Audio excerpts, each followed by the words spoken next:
Welcome to the Lymphoma Research Foundation's Oral Therapies and Adherence in Lymphoma and CLL webinar. I am Jimena, and I'll be the operator for today's call. During today's call, you will hear from an expert speaker, and you will have the opportunity to ask questions. If you have questions during today's presentation, you can ask them at any time in the Q&A box of the webinar. As a reminder, this webinar is being recorded. At the end of the program, a link will appear on your screen. Please follow this link to complete the evaluation of the program. If you're listening on the phone, this link will be sent to your email at the end of the webinar. And now I am pleased to introduce Jessie Brown. Jessie Brown is the Associate Director of Patient Education at the Lymphoma Research Foundation. Welcome, Jessie. Thank you, and thank you to each of you for taking the time to join us on today's Oral Therapies and Adherence in Lymphoma and CLL webinar. First off, we'd like to thank our sponsors of this program, AstraZeneca and Janssen Pharmaceuticals. Before I turn the program over to our speaker, I want to briefly share information with you on the Lymphoma Research Foundation. Access to expert disease information is so important, and we're thrilled to be able to bring you this educational program. LRF is the nation's largest nonprofit dedicated exclusively to lymphoma. Our mission is to eradicate this disease through investment in the most promising lymphoma research and to serve those impacted by lymphoma through quality education and support opportunities. To continue to make progress in advancing lymphoma research, we also want to ensure that you have access to the latest information about your disease. The Foundation provides comprehensive disease and treatment-specific resources, programs, and services. Most relevant to today's call, LRF offers a variety of lymphoma-specific resources, many of which you can access at the bottom of your screen if you're utilizing the web link, or via LRF's website at lymphoma.org if you're on the phone. The LRF helpline can answer your specific questions about lymphoma, as well as discuss relevant treatment options and clinical trials. We also offer the Lymphoma Support Network, which is a one-to-one peer support program for people with lymphoma and their caregivers. We offer a variety of publications that have been reviewed by lymphoma experts to ensure you have access to the latest lymphoma information. Our mobile app, Focus on Lymphoma, is an award-winning app that provides patients and caregivers access to comprehensive content as well as unique tools to help manage your disease. Finally, we've launched our COVID-19 Learning Center to support lymphoma patients and caregivers through this challenging time. Please visit our Learning Center for access to webinars, articles, and other resources specific to COVID-19. We really hope that you'll take advantage of some of these great resources and services that LRF provides. If you have questions regarding what you've heard about today, or if you need information about relevant treatment options and supportive care resources, you can reach out to the Lymphoma Research Foundation through our website at lymphoma.org or by calling our helpline at 1-800-500-9976. We have a wonderful program planned for you today with an expert speaker. I'm honored to introduce you to Dr. Jonathan Cohen. Dr. Cohen is a hematologist and oncologist at Winship Cancer Institute at Emory University, where he's an associate professor of medicine. He's also a co-director of the lymphoma program. Thank you so much, Dr. Cohen, for speaking at our program tonight, and I'll now turn the talk over to you. Great. Well, thanks so much, Jessie, and to the entire LRF team. It is always a pleasure to work with you and work with this organization. I always look forward to these opportunities. And thanks so much to everyone who is joining us either online or on the phone today. I'm coming to you just after 2 o'clock Eastern time from Atlanta. And so for those of you that are near to me, I hope you're doing well, and also happy to have those of you wherever you may be. So today we're going to talk about oral therapies in lymphoma and CLL, and I think well, let me start. These are just some of my disclosures that are primarily related to the research that I do related to new therapies in lymphoma and CLL. And so before I get too far into it, I want to start with a warning. And so each of you that are logged in are here for a particular reason that likely pertains to either you or to a loved one or to someone that you know. And so I think it's really important to recognize that a lot of what we're going to go over are some generalities that may not necessarily apply to each individual situation. And so although this is sort of a standard disclaimer, I think it's critically important that people really do consult with their treating oncologist regarding whether a therapy is appropriate. And if you're not sure about sort of some of the advice that you're getting, getting a second opinion is always appropriate. But in this type of a webinar situation where we're not able to really delve into the specifics of your case, I always like to make sure people recognize the importance of having a conversation with someone that's actually involved with their individual case. Many oral therapies, some of which we may discuss here, others that we won't discuss, are currently being investigated in clinical trials. And so while I'm going to provide a summary of some of the ways that I think about incorporating oral therapy into the management of patients, it's important to recognize that the book is not closed on this type of therapy, and that if anything in the future, we'll likely be using more oral agents rather than less. And then finally, just to point out that we do occasionally recommend off-label use of oral therapies, and this may be appropriate for you. But again, I would recommend that you do this in consultation with your oncologist who's familiar with your case. And so again, with those things in mind, we'll actually dive into today's talk. So first, we'll go over some of the general considerations for lymphoma treatments. I have a series of oral therapy myths that I tend to address, at least in my own clinic, and we'll talk a little bit about where those come from and try to identify the facts from things that are not accurate. We'll talk a little bit about some disease-specific indications, although this is becoming more and more challenging in a limited webinar like this, just because there's so many different things that are going on. And then we'll go over some final talking points and things to think about moving forward. So let's just take a step back and talk about the different ways, at least that I think about managing a patient with lymphoma or CLL. And as you can see on the slide, there's a number of different therapies and approaches that we have available. Some patients, especially those with CLL or those with low-grade lymphoma, can be very safely observed without active therapy. And I have many patients in my clinic that have been that have been diagnosed several years ago, that have never required treatment, that are living their life, that are feeling well and doing well. And for many of those patients, this is a very safe and effective approach that limits some of the side effects or other hassles that can go along with treatment. And then there's the sort of what I call the traditional chemotherapy, and this is typically given by vein, and this is commonly what people think about when they think about chemo for lymphoma or for any cancer. It's given in the infusion center. It can be associated with hair loss, nausea and vomiting, lowering of your blood counts. And for some forms of lymphoma, this is still very much a key part of the treatment. And so especially for the aggressive subtypes of lymphoma, more often than not, we'll be thinking about incorporating traditional chemotherapy into the treatment. So although it may not be new, it still can be very highly effective. There are the immunotherapies and cellular therapies that have come on the scene over the last 20, 25 years, including monoclonal antibodies, antibody-drug conjugates. Many of you may be familiar with bispecific antibodies that are currently under development, and then CAR T-cell therapy and other cellular therapies that we can use to attack cancer. And then there's radiation therapy, and then there's oral agents. And again, this list is not in any particular order, but it's just to highlight the fact that oral therapies are one of a number of different approaches that we may use either alone or in combination with when managing a patient who is going through lymphoma. And then I have radioimmunotherapy here, which has somewhat fallen out of favor over the last several years, but in the right patient population can still be a very effective approach. And so fortunately, you can see that there's a lot of different ways that we can think about managing patients with lymphoma and CLL, although it also can make the discussion that much more complex when there's a number of different options. So let's start with just some general comments about pros and cons of oral therapies. And so I remember when I was growing up and coming through training, there was always this hope that one day we would get to a point where somebody would be diagnosed with cancer and we'd be able to prescribe a pill and it would take care of the cancer. As we've gotten to this point in the last 5 to 10 years, we've realized that there are a lot of benefits to these types of approaches, but there can be some challenges. And so I've listed here just a couple. So, the main pro related to oral therapy is that it's very convenient. You take it at home. You don't have to come into the infusion center. You don't have to have a port. You take it each day or whenever you take it, and that's it.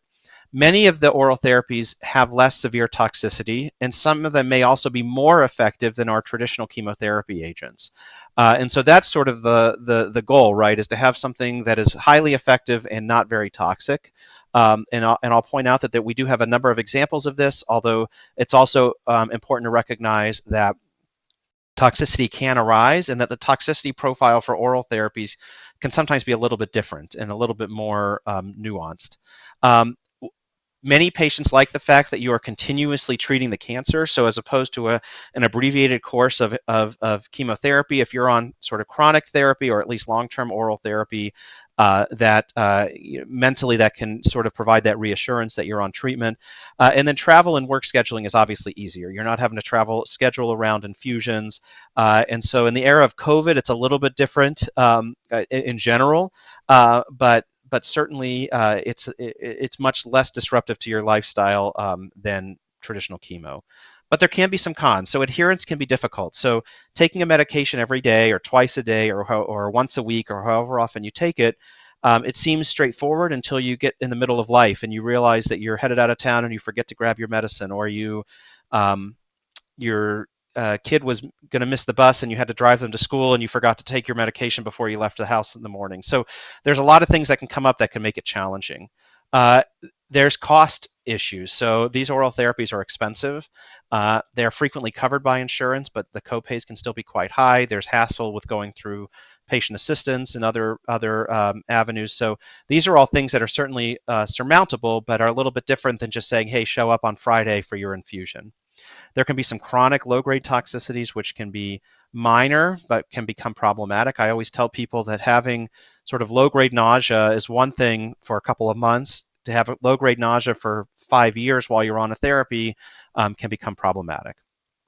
And then again, these can be chronic agents that take a long time and that you're on for a long time. And then there can be interactions with other medications that, for IV therapies that are administered in a short course of therapy, it's different than being on a medication indefinitely. And then maybe you develop some new issue that needs to be addressed and you're having to work through interactions. So certainly it's changed the way we think about managing patients with lymphoma, but there are some things to keep in mind.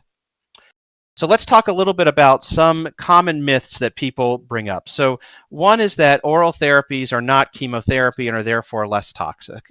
And I would say that the toxicity tends to be different. But you can still have severe toxicities. We can have severe infectious toxicities. There's a condition called tumor lysis syndrome that is associated with one particular type of oral therapy that can be life-threatening. So they're different. Now, pound for pound, I would agree that it's probably easier for most patients to be on a pill than on the IV treatments, but important to recognize that these are still anti-cancer therapies that are very potent and can sometimes be associated with side effects. Sort of along those lines, some people worry that oral therapies are less effective than chemotherapy. And the truth is that there's actually been some studies that have suggested that an oral agent is better than chemotherapy in some instances. So this has probably been most well described in chronic lymphocytic leukemia, or CLL. But it is it is true that for many diseases, oral agents that are targeted tend to result in better responses and longer responses than traditional chemotherapy. So if your oncologist thinks that you might benefit from an oral agent, it's not because they're trying to offer you something lighter and gentler. It may be because they truly feel like this provides the best opportunity for response.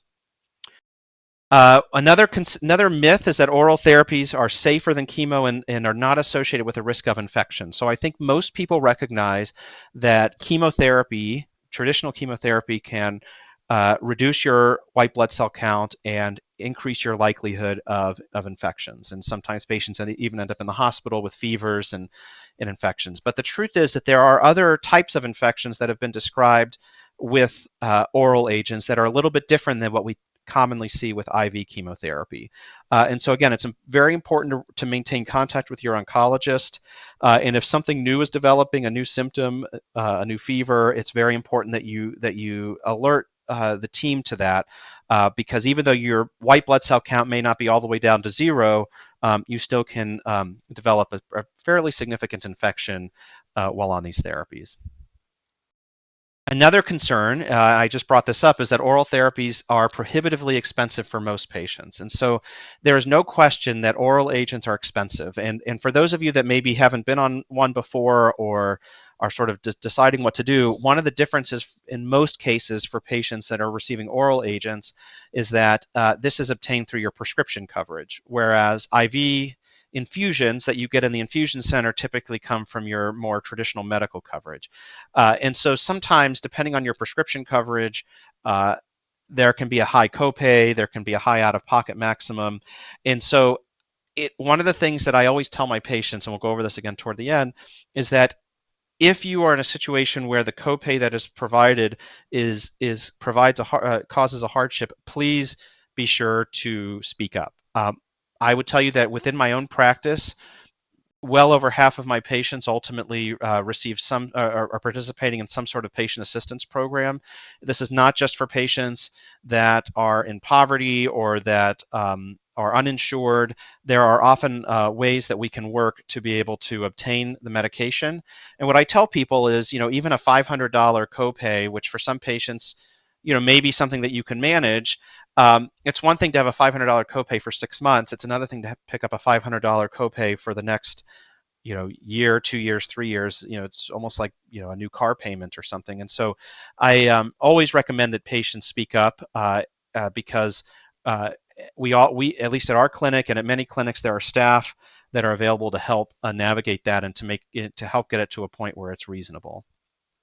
It's a little bit of a hassle, but it's definitely worth it. All right, so let's talk about some of the different types of oral therapies there are. So chlorambucil is actually a more conventional chemotherapy. It's been around for a long time. And I would say that it is not used that commonly anymore based on some of the newer data, but is still sort of one of the options. Immunomodulators like lenalidomide. So these are drugs that are felt to sort of adjust the immune system to try to increase anti-tumor activity. There are a number of targeted agents, including the BTK inhibitors, which many of you may be very familiar with. These are used in CLL and mantle cell and have also been approved in marginal zone lymphoma and Waldenstrom's macroglobulinemia. There's a BCL2 inhibitor, Venetoclax, the Pi3 Kinase Inhibitors, and then there's others that are either in development or have been approved, including selinexor and tazemetostat. And so before we go too far, I want to highlight one of the challenges that can sometimes happen with any new therapy, and that is that the Pi3 kinase inhibitors over the last several years have run into some challenges with regards to toxicity. And so one of the drugs, umbralisib, had been briefly approved and then was recently taken off the market due to some concerns about differences in survival outcome. Idelalisib and duvelisib had been approved in the past, and their use has been curtailed significantly. And so I think it's important to recognize that although there are a lot of studies done, there is a lot of effort made to ensure that all of these agents are safe when they come to market. It's important to recognize that there's new data that emerge all the time from different studies and from clinical experience. And again, as opposed to chemotherapy that's given for 6 months and you're done, when you're on therapy chronically, there can be some things that start to develop over time that may or may not have been previously well understood. And so critically important to maintain contact with your treatment team while you're on oral therapy. I have some patients that are doing great and they say, well, why do I have to keep coming in? And this is why, is that sometimes things can develop over time that we need to know about and that we can potentially try to address so that we don't end up in a bad situation. So is oral therapy appropriate for you? And so there's a number of different reasons, a number of different indications at this point for which we would sometimes think about oral agents. And these could be given alone or with other treatments like an antibody or even chemotherapy.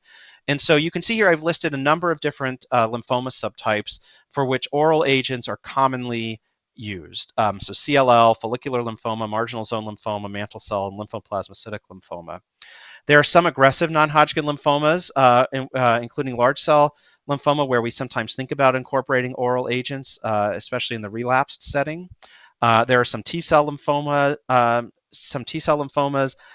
where we think about incorporating oral agents. And then there are the Hodgkin lymphoma and Burkitt lymphoma, where typically I don't think about using oral agents outside of the setting of a clinical trial. And then the other point I would make is that even within those sort of initial lymphomas that I mentioned, there are a number of scenarios where an oral therapy may be very appropriate on a clinical trial, but not appropriate outside of a study. So I think it's very important to recognize that there's a number of times when we might think about oral agents, but this is a really personalized type discussion based on what's going on with your disease, what type of disease it is, whether it's newly diagnosed, relapsed, what some of your other medical conditions might be, and so forth. And so this is just to highlight the fact that many of our lymphoma subtypes now incorporate oral therapies at least as some part of their treatment. So next, let's talk a little bit about some of the specific data. And again, I want to go back to my very first slide to say that, we certainly don't have time to go over a trial that's evaluated oral agents. And again, I would recommend that we will have some time at the end for questions, and that you speak with your oncologist, or also I would highlight that the LRF has a number of resources online that provide summaries of a lot of these data that may be pertinent to your specific case. So this was a study that was published, or two studies that were published several years ago for patients with untreated CLL, and these really changed the way many of us think about managing patients with CLL. And I would say CLL is the disease where oral therapies have probably really stood out and pretty much done away with the use of chemotherapy in most cases. And so there were two studies that were done. These were both national trials that were run by the U.S. Intergroup, which is an NCI-funded nationwide consortium. And on the top was a study that randomized patients to receive either bendamustine and rituximab, Ibrutinib, which is a BTK inhibitor, or rituximab plus Ibrutinib, with rituximab bendamustine being the control arm. So that was sort of the standard arm. And then some patients received Ibrutinib by itself, and then other patients received rituximab and Ibrutinib. And then for younger patients, there was a very similar trial where patients received either rituximab plus Ibrutinib or they received the FCR regimen, which was a traditional, fairly intense chemotherapy regimen that was used for CLL. And I know that these are relatively small on the screen, but what I want to point out is that if you look at the top curve, you can see that the two Ibrutinib containing arms have a flatter curve than the bendamustine rituximab. And similarly, you can see on the bottom curve, on the bottom plot, that the red curve is flatter than the gray curve. Okay, and the red curve was the rituximab Ibrutinib, and the gray curve is the chemoimmunotherapy. Now, for those of you that may not be as familiar with these types of plots, this is called a Kaplan-Meier plot. And basically, everybody starts out at time 0 when they enroll in the trial. So that's the day they enroll, all the way on the left of the curve. And you can see that they start out at 100. So that means that 100% of patients at the time that they enroll have not progressed and are alive, which makes sense, right? So when you enroll in the trial, you haven't progressed on the trial therapy, and you're alive. And then as a patient either has a progression or passes away, the curve does a tick down. And so the faster the curve goes down, the quicker those patients are experiencing disease progression, which is the most common scenario in CLL. And so the flatter the curve, the longer it takes for more patients to progress. So this is all to say that the flatter your curve, the better the intervention is performing. And so again, you can see here that the rituximab, Ibrutinib, and the Ibrutinib curves on the top are on the flatter curve, and then on the bottom, the red curve is the rituximab Ibrutinib, and the gray is the chemotherapy. So in both cases, to sum that up, in both cases we found that the use of Ibrutinib as opposed to traditional chemotherapy resulted in longer remissions, or a longer time before a patient progressed on treatment. And so this is one of the reasons that we have moved towards using oral agents in CLL. This was another trial that was done called the Elevate trial, where patients received a different BTK inhibitor. This was a Ibrutinib, which is given twice daily, either alone or in combination with a monoclonal antibody, obinutuzumab. It also goes by the name Gazyva. Or some patients received obinutuzumab and chlorambucil, which was felt to be the standard. And this was used because this was specifically targeting patients that were over the age of 65 or that were younger than 65 but had other medical conditions. So these were patients that we wouldn't have thought they would have been good candidates for chemotherapy. And this curve looks very similar to the one I just showed you. So you can see the blue and gray curves at the top. Those are the flatter curves. Those are the ones that have a Ibrutinib, and then the curve on the bottom the orange or red or orange curve is the one is the obinutuzumab and chlorambucil, and so you can see that that curve is steeper, and so those patients experience disease progression earlier than those patients who received acalabrutinib.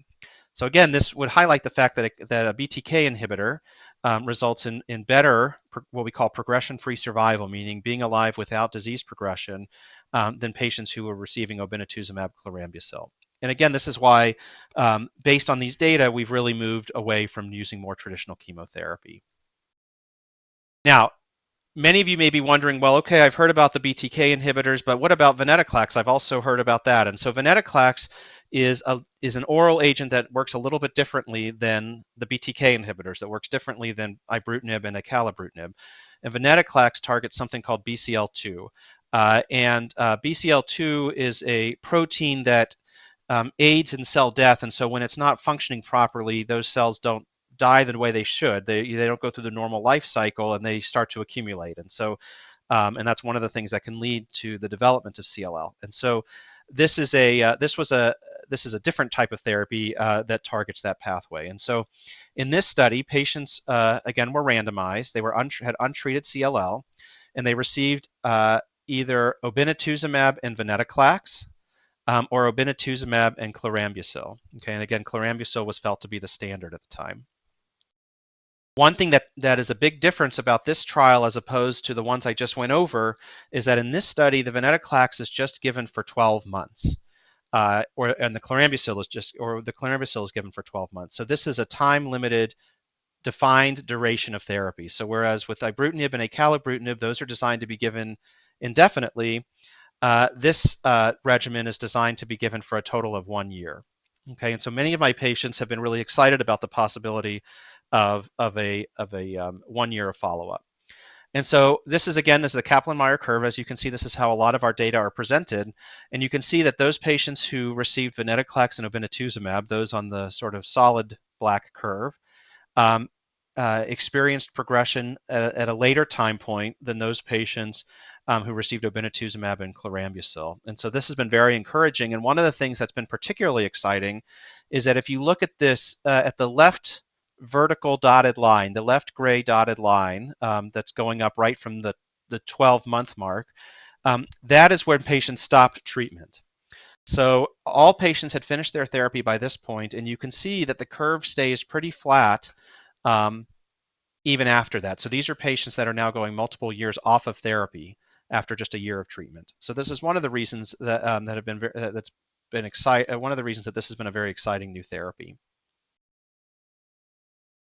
Now, these agents also work in the relapse setting, and this is honestly where we first started using Ibrutinib, and that was really the first one on the block. And so this was a study where Ibrutinib was compared to ofatumumab, and again, you can see that the Ibrutinib curve is flatter than the ofatumumab curve. And so this is a very common approach, especially in patients that may have had chemotherapy in the past. So I'm going over all these data, but if you were treated in 2015, for example, you probably would have had chemotherapy, and then if and when you relapse, then a drug like Ibrutinib is quite effective for you. And so this is something that we do use in the relapse setting for a patient that may not have received it. And similarly, acalabrutinib is also a very highly effective therapy that's administered twice daily. Now, some of you may be wondering, okay, well, we know Ibrutinib, we know acalabrutinib are very effective. What about the combination? And so could you combine these drugs with something else? And so there has been a lot of interest in combining Ibrutinib with Venetoclax. And this is one trial that was published and then updated that was conducted at MD Anderson. And the main thing I want to point out is, number one, you can see that these progression-free survival curves, so if you look at the curve in the middle, you can see that they're quite flat. Okay, and so these were patients that received the combination, and you can see going out now to 48 months that there's been very few patients who have progressed. And then the other thing I would point out, if you look on all the way on the right, they divided the patients up based on their FISH status. And so many of you may be familiar with FISH, which is a genetic test that we run in patients with CLL to try to identify if they have any high-risk features. And some of you may be familiar with either deletion 17p or deletion 11q, which have been associated with higher risk disease features. Unfortunately, so far with this combination, through the follow-up that they have, pretty much all of these curves are pretty flat, and that suggests that even those patients that have some high-risk features may still benefit from this combination. Now, some of you may ask, well, why aren't we doing this? Why aren't we doing this combination? And the truth is that there are other studies that are ongoing that may lead us to think about doing the combination. There's been some larger trials that have just recently finished through the intergroup that are looking at the combination. One of the challenges that we still don't fully know yet is whether doing both drugs together is any better than doing one drug followed by the other one. So if you start on a Ibrutinib, for example, and you stay on that until you progress, and then you go on Venetoclax, you may do just as well as if you have to take both of them at the same time up front. And so that's part of what we're trying to learn. But I would not be surprised if, in the next 5 to 10 years, we start administering these in combination more frequently, because so far, at least, the data seem to be very promising. So let's just talk a little bit about some of the side effects of these medications. Again, the BTK inhibitors and Venetoclax are probably the most commonly used ones. So bleeding, bruising, atrial fibrillation, fatigue, those are probably the main things that I see. And the bleeding and bruising can be severe. In most cases, it's not life-threatening, but it's something that we need to know about. And it also means that if you are going to have an operation, you need to let your team know about it so that they can have you hold it or whatever it is that you need to do. But you can see there's some other toxicities, including joint aches, which can be problematic for some patients. And then low blood counts have been seen, and especially with some of the newer BTK inhibitors, that may actually be a little bit more of a prominent issue. And it's important to highlight that toxicities can be different between the agents. And so when you're talking with your doctor about a BTK inhibitor, it's important to have a conversation about what are your other medical conditions, what are some of the things that you're particularly concerned about, and what can we, and is there one that may be more appropriate for you? Now, Venetoclax is also associated with something called tumor lysis syndrome. This is a condition when patients' leukemia cells start to break down rapidly, and they can release the intracellular content. So this can be this can lead to electrolyte abnormalities, high uric acid, and ultimately to kidney damage. And this can be a life-threatening process.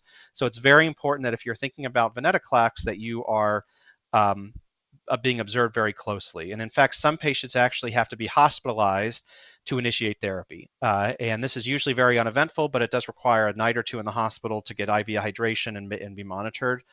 And as a result, most patients will, or all patients will complete a ramp up during the first month of treatment. And I think this is really important to highlight with patients, because even though this may be a very well tolerated therapy in the long run, there is a significant hassle factor at the beginning where patients have to come in relatively frequently during the first 4 to 6 weeks to make sure they're doing okay on the treatment. So some things you can do to prevent or manage tumor lysis syndrome include drinking lots of water prior to and while on therapy. Typically, we use a medication called allopurinol, which I'll have patients start about 72 hours in advance. As I mentioned, patients have to get blood work drawn frequently during the first few weeks. And I always, again, tell people to please be flexible with appointments and scheduling. Expect frequent visits. Sometimes this could be twice a week. And so I think that it's really important, especially at the beginning, to recognize that you're going to be spending a lot of time in the clinic until you're sort of fully ramped up.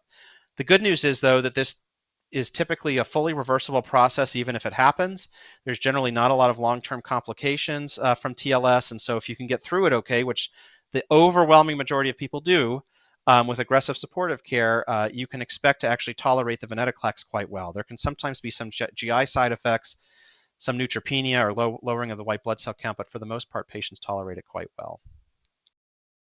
Now, we'll talk briefly about the Pi3 Kinase Inhibitors. As I mentioned before, these are starting to fall out of favor due to some significant toxicity issues that have come up.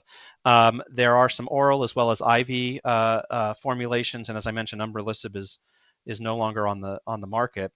And the reason that there can be there's been some challenges is that there can be some pretty serious infections. So CMV or cytomegalovirus, as well as pneumocystis pneumonia. These are serious infections. These are rare infections, but are quite serious when they happen. They have to be managed in the hospital and can be life-threatening.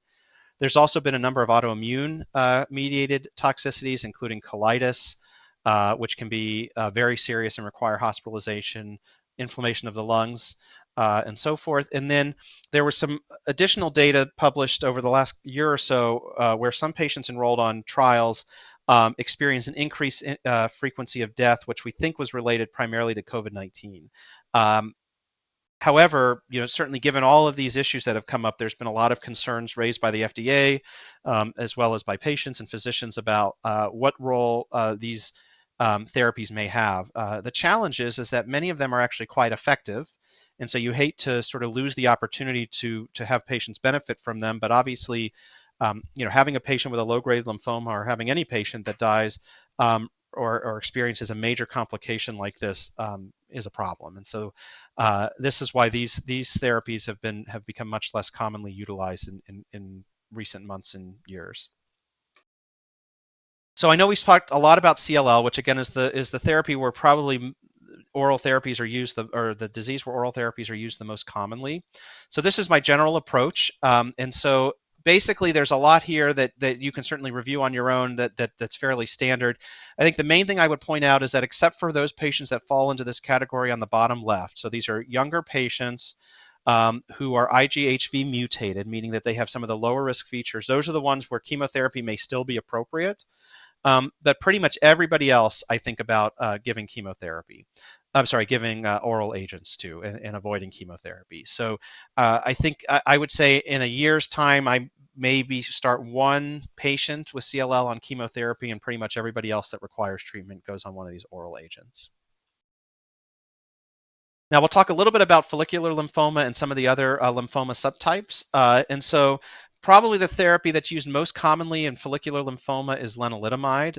It's been evaluated in both the untreated setting as well as in the relapsed refractory setting.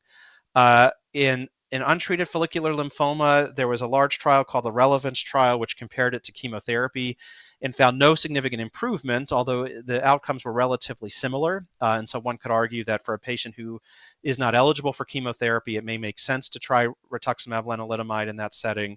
But as opposed to what we saw with CLL, it didn't necessarily demonstrate improvement. In the relapse setting, when compared to rituximab by itself, there was significant improvement. And a lot of patients will still often receive chemotherapy early on for their follicular lymphoma, but then if it relapses in the future, may think about doing rituximab with lenalidomide. Tazemetostat has been approved in the last couple of years. This is an this targets EZH2, and so it's felt that patients that have EZH2 mutations may have a better response to therapy with tazemetostat. Although there's been evidence that patients with wild type, meaning that don't have an EZH2 mutation, can still potentially benefit. And so this is actually a very well tolerated therapy and one that is starting to be used a little bit more frequently. These are just some of the toxicities with lenalidomide. Many of you may be familiar with this if you've been using it, but it can be associated with thromboembolic disease or the development of blood clots. And so this is something that is can be a serious complication, and as a result, patients have to be on some sort of a blood thinner or antiplatelet therapy like an aspirin. It's also been associated with birth defects, or I should say that thalidomide, which is what it's based off of, has been associated with birth defects. And so patients have to be counseled on a regular basis about avoiding pregnancy and keeping this away from women of childbearing potential. And then there can be some other complications, including fatigue or low blood counts. And so it's not uncommon for patients to require close monitoring and dose adjustments. And so again, even though you may think, okay, I'm not doing chemotherapy, these are still patients that can sometimes run into some challenges and need to be monitored closely. Now, in mantle cell lymphoma, we have ibrutinib and acalabrutinib, but we also have a third BTK inhibitor, which is called zanubrutinib. And these are all so far been approved in the relapsed setting. They are all, for the most part, equivalent in efficacy in the relapse setting when given by themselves. There may be some differences in toxicity. Again, this is something that I would discuss with your doctor, but they're all available. Venetoclax has shown some promise in patients with mantle cell lymphoma, although when given sort of in the third or fourth line after a couple of other therapies, it doesn't appear to be particularly effective, but it is being evaluated in combination with ibrutinib and other BTK inhibitors, and it's also being evaluated in combination with chemotherapy. And then, as I point out, there are some combinations that are currently being evaluated One thing I would point out is that the oral agents with mantle cell are quite effective, but don't result in remissions quite as durable as in CLL or SLL. And so when I have a patient with mantle cell lymphoma that I'm starting on Ibrutinib or one of these therapies, I explain that we expect it to work very well, but that we still want to be thinking about what may be the next step for that patient, because usually it's about I tell folks to plan on an 18 to 24 month response duration. Some people are longer, and that's wonderful when that happens, but I think it's important to sort of be mindful that that's something that we may have to revisit treatment at some point in the next few years. Now, one area of interest to me personally, as somebody who's particularly interested in mantle cell lymphoma, has been the potential use of new oral agents in the frontline setting. And so many of you may be familiar with the SHINE trial, which was just recently presented at our big national meeting at ASCO and then published. And this combined bendamustine and rituximab with either Ibrutinib or with placebo, and it was trying to identify whether the addition of Ibrutinib resulted in a significant improvement. And so you can see here that there was an improvement in progression-free survival. So the red curve is on top of the blue curve. Although I think we would all agree that the difference here is not nearly as great as some of those other curves I showed you earlier in the presentation with CLL. And so I think this, as opposed to those studies which immediately changed the way we thought about treating CLL, this study I think is different. So one thing is that this study, everybody received chemotherapy. So this was not a study of chemo versus oral. This was chemo versus chemo plus oral. And one thing we still don't fully know is if you have a patient who gets bendamustine rituximab and does well and stays in remission for a couple of years, and then progresses and receives a BTK inhibitor like Ibrutinib, are those patients going to do just as well as they might have done if they received all three up front? So we don't know the answer to that question yet. There's a lot of interest in looking at that. There was also no difference in overall survival. And so a patient who may receive all three drugs, at least so far, doesn't appear to live longer than a patient who receives two and then maybe gets one of the other ones down the road. And so I think this really, in my mind, requires a discussion with patients regarding their priorities and their willingness to tolerate ongoing treatment. So, some people say, look, if I don't need it right away and I can maybe get it later, I'd rather do that. Other people want to do everything they can to maximize their remission duration up front. This is where it really comes down to a conversation between you and your doctor about the risk associated with doing 3 versus 2 treatments and what you can expect to gain from that. Now, in large cell lymphoma, the oral therapies have been less promising. There's been a number of studies looking at R-CHOP plus an oral agent, Ibrutinib, Lenolidomide. There's been a number of things that have been looked at, none of which have necessarily changed our approach. In the relapse setting, though, lenalidomide is approved in combination with tafasitamab, which is a CD19 antibody, and then selinexor has also been used, although I found it to be somewhat challenging to give selinexor, but it's out there as an option. I would say that for the most part, oral therapies with large cell lymphoma are most appropriate in a clinical trial setting, but again, I would highlight the importance of talking about this with your oncologist, because there certainly may be very appropriate reasons why you may benefit from an oral agent. So let's just talk, as we finish up here, before we go to questions, I'll go over some general things that I'm thinking about when I'm talking to patients about oral agents. And so I think it's very important to discuss the goal of any therapy prior to starting the treatment. And this goes for chemotherapy, this goes for immunotherapy, this goes for anything. And some of those things to ask about is how will we know it's working? So if somebody comes in and they're not feeling really well, and you get them started on therapy and they're feeling better, then that's usually a good sign that it's working. But sometimes you're looking at lab work, sometimes you have to get scans, sometimes it can take a while for the lab work to improve. And so I think it's important to know, how are we going to know that it's working? And when will we stop the treatment? Is this something that I'm going to be on indefinitely? Is this something that I'm going to be on for a year, for 6 months, or how are we going to do it? And then do you really want to think about, is this something that I'm up for? So if you know that coming into the clinic once a week to get labs and IV fluids while you're ramping up on Venetoclax, it's just not feasible for you because of whatever's going on, then maybe you should do a BTK inhibitor instead. So I think it's really important to actually be upfront about what your goals and lifestyle are, so that you can make sure that what you're going to be that you'll be successful with what you want to do.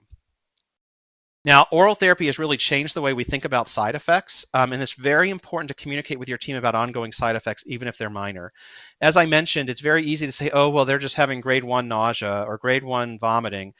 But anybody that's experiencing nausea with any sort of regularity, that's going to start to have an impact on your quality of life. So you want to make sure that you are bringing these things up as they go. This is different than chemo, where you would come in every cycle and then you finish up. This is something that's going to be an ongoing issue, so it's important to have that conversation. And some of these side effects do emerge later in the course. And so we saw that especially with the Pi3 kinase inhibitors. And we're still learning about some of these long-term side effects. So again, please, it's critically important that you maintain that communication. And don't be afraid to reach out to your team and say, hey, I'm experiencing this. Is this normal? Is this what you would expect? Or is this something different?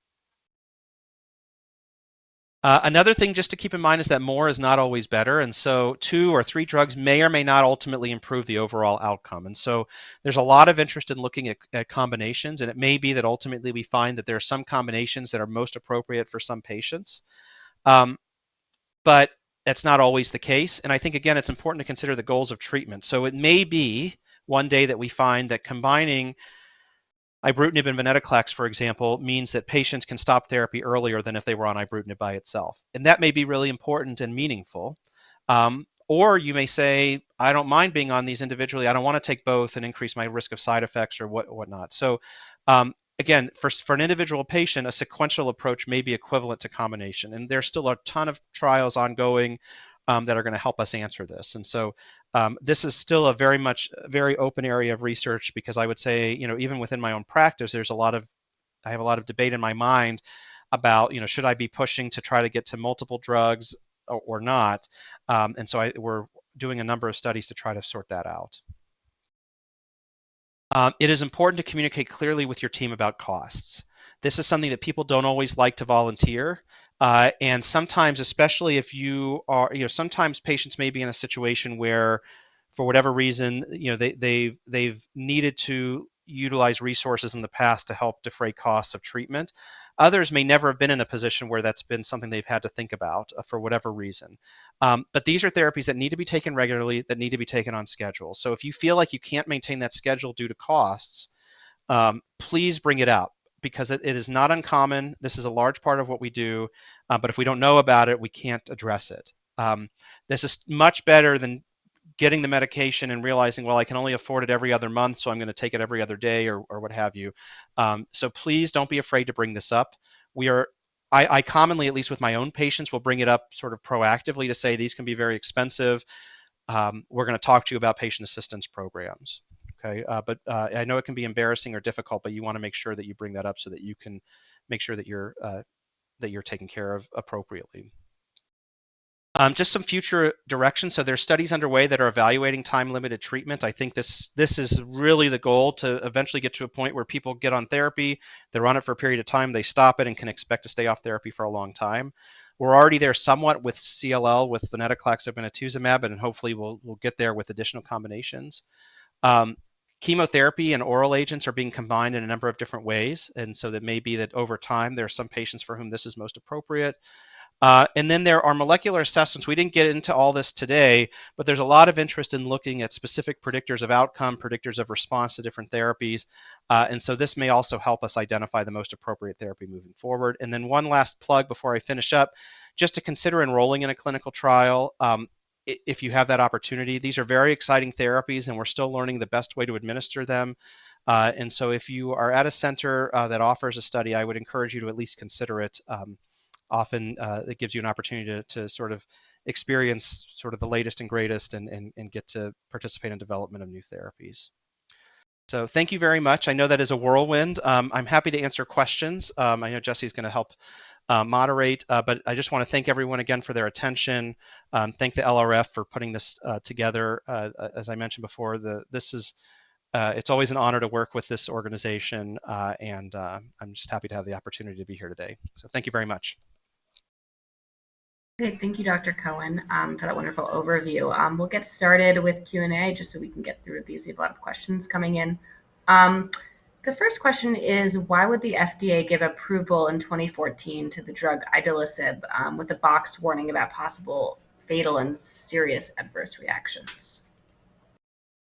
Yeah, so that's a good question. I think in fairness to all involved, I think it's always easier to look back now, 8 years later, with some of the things that have happened and some of the other new therapies that have come along, and realize that may not have been that perhaps whether it was a bad decision or that maybe there was more research that was needed.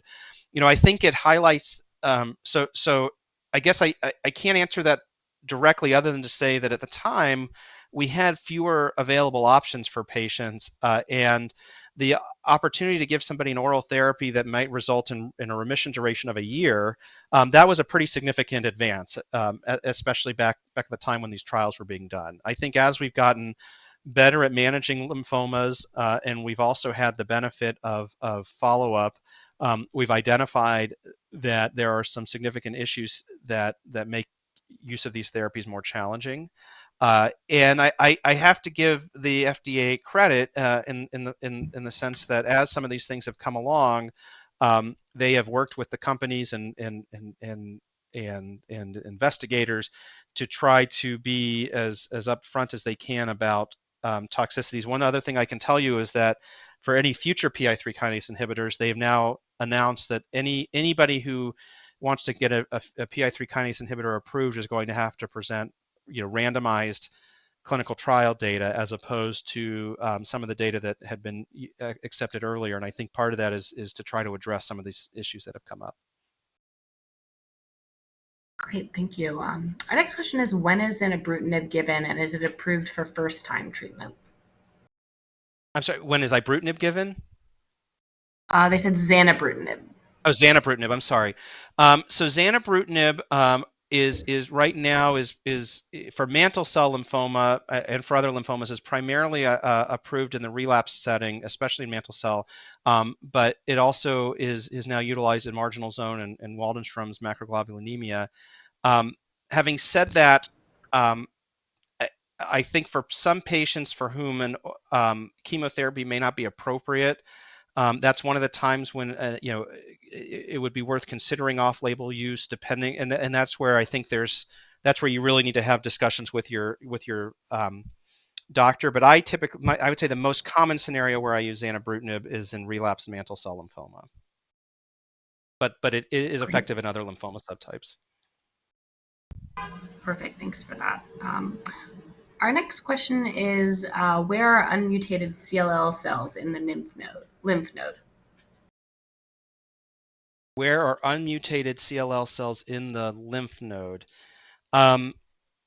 So I'm not sure. So that sounds like a simple question. I'm not 100% sure what is being asked. So just to sort of take a step back, when we talk about IGHV mutation versus IGHV mutation status, so somebody being mutated or unmutated, what we're describing is that where in the development of that B cell did the anomaly occur, which led to the development of CLL. And B cells tend to go through a process where they all start out as sort of being relatively the same, and then they ultimately mutate. They ultimately change to be more specific to respond to a particular stimulus or a particular antigen, and then ultimately they grow up to be plasma cells which produce antibodies. And so the further along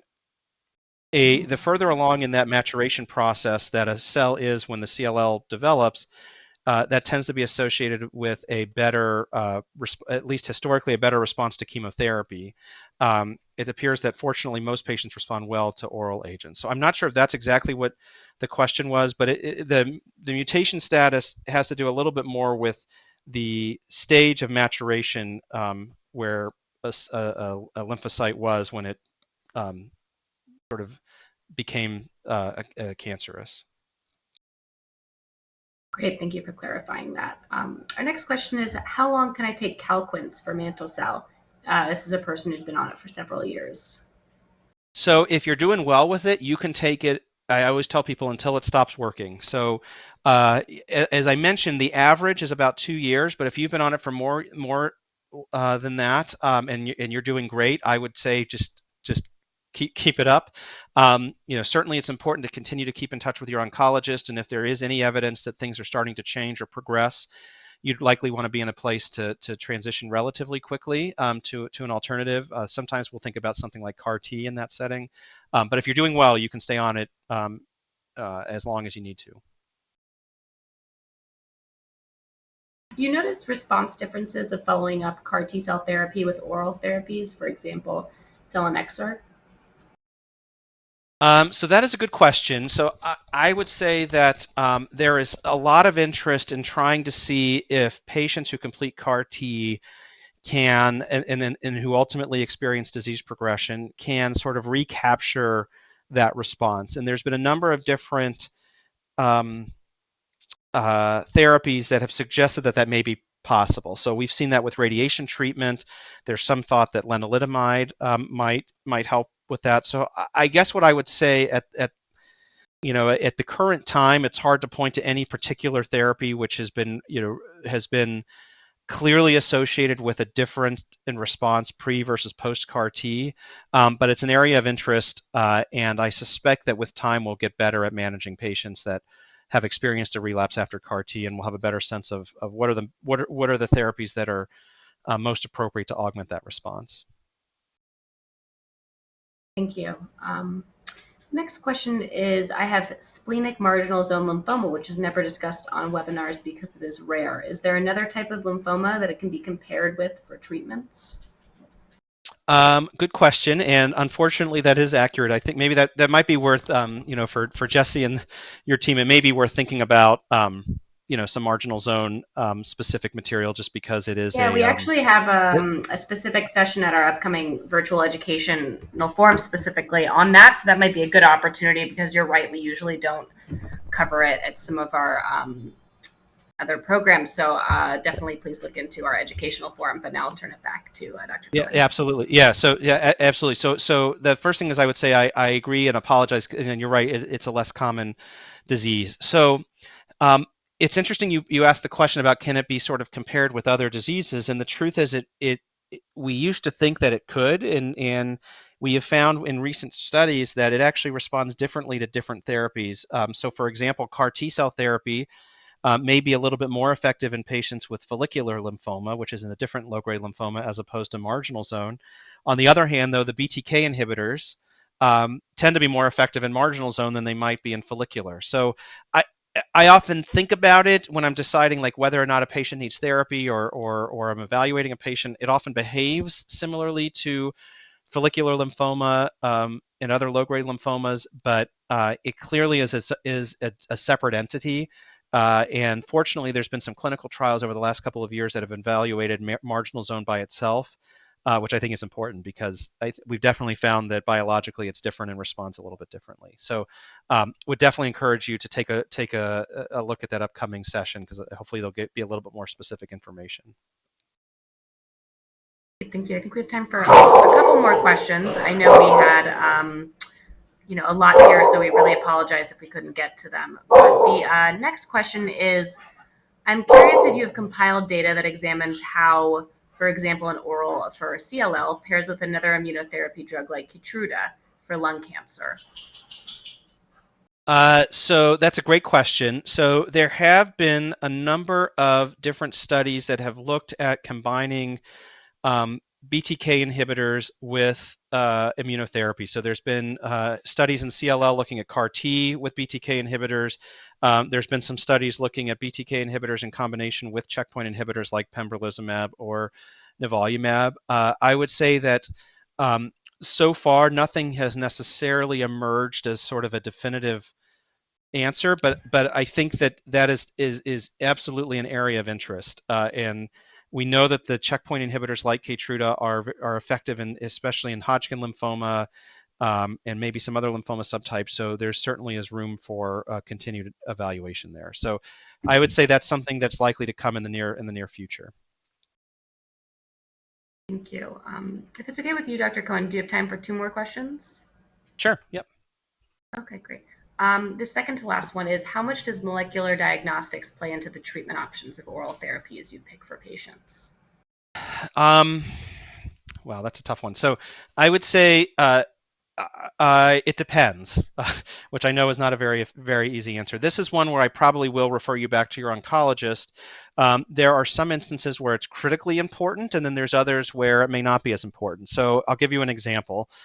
So we know that patients who have MYD88 mutations, which are very common in lymphoplasmacytic lymphoma and sometimes in marginal zone lymphoma, those patients tend to have the best responses to BTK inhibitors, or at least to Ibrutinib. So that's something that I certainly might utilize when debating whether or not to try a BTK inhibitor for a patient with one of those diseases. On the other hand, in CLL, where we historically used a lot of FISH and other molecular diagnostics to make a treatment decision, we fortunately now know that for the most part, patients respond well, whether they have high risk features or not. Now, there's a little bit of information that maybe deletion 17p, that maybe you should do a BTK inhibitor and not Venetoclax, but overall, it's not nearly as critical as it is maybe with some of these other lymphoma subtypes. So I guess to sum it all up, it depends. I definitely think, though, it's appropriate if you are considering an oral agent to have a conversation with your oncologist about if there are molecular assessments that may help point you in the right direction. Great, thank you. We have a few questions that came in just about, and I'm sure you get this a lot, but just about drug cost and if there are options for patients on Medicare to cover the cost, and if you have any kind of feedback on why some of these drugs might be so expensive. Yeah, so this is obviously, I know, been in the news a lot lately as well, and you know, with trying to figure out ways to curtail costs. And you know, we know that, you know, without wading too much into the politics, we know that there are differences in drug costs between country that are sometimes difficult to really explain. I think the best thing I can say for an individual patient is to have an open conversation with your treatment team about your specific situation. And that doesn't mean you have to bring your tax return into the clinic and delve into all your details, but I think having a general conversation about what type of a budget is going to be reasonable for you is important. And it's not because the doctor doesn't get to decide what your cost is, but I work with a pharmacy specialist as well as other staff and social workers. You know, there's people that can help navigate the patient assistance program, and so I think that it's important to bring that up and to be open about it. And I can't say this enough that, you know, it's very common. I have patients who, again, have never really been in a position where they've had to have that type of a conversation with their physician. You know, in the past, if they needed to be on a medicine, it might be a little bit pricey, but they've been able to make it work. And now all of a sudden they're being asked to cover a cost that is significantly more than they expected. So please bring that up. And I would also say, and I know LRF has been involved with this, and so I don't want to speak for Jesse or for the team. I think there's also opportunities, if you're so inclined, to work with LRF and other organizations to advocate for patients on identifying ways that we can try to limit costs. And so I think if you're so inclined to do so, I'm sure Jesse can help sort of connect you with some of the staff at LRF that are engaged with that type of work, because I think hearing from patient, you know, when your own elected representatives hear from you, you know, I think that helps to generate a groundswell of momentum to try to affect change. So I guess I would leave with that, with saying, you know, don't be afraid to be your own advocate, and I know there's a lot of agencies that are helping to do that. Great, thank you so much, Dr. Cohen. And he's correct, we do have a public policy section on our website. If you're interested in learning more and advocating for things like this, we are always looking for the patient voice, or you can call our helpline, which is listed on all of our materials. But I just wanted to thank you again, Dr. Cohen. I know we went a little bit over, but we had a lot of questions, and I know everyone on the call really appreciated your time today. So thank you so much. Great, thank you very much. Hope everyone has a great day. Great, thank you. And just a reminder, at the conclusion of this program, you'll receive an email prompting you to complete a brief program evaluation. I'd ask that you just please take a few moments to complete this, as they're really important to help us ensure that we deliver the most useful and meaningful programming to you. And with that, I'd like to thank everyone for joining us, and our supporters, again, AstraZeneca and Janssen Pharmaceuticals, and for everyone to have a wonderful day. Thank you so much.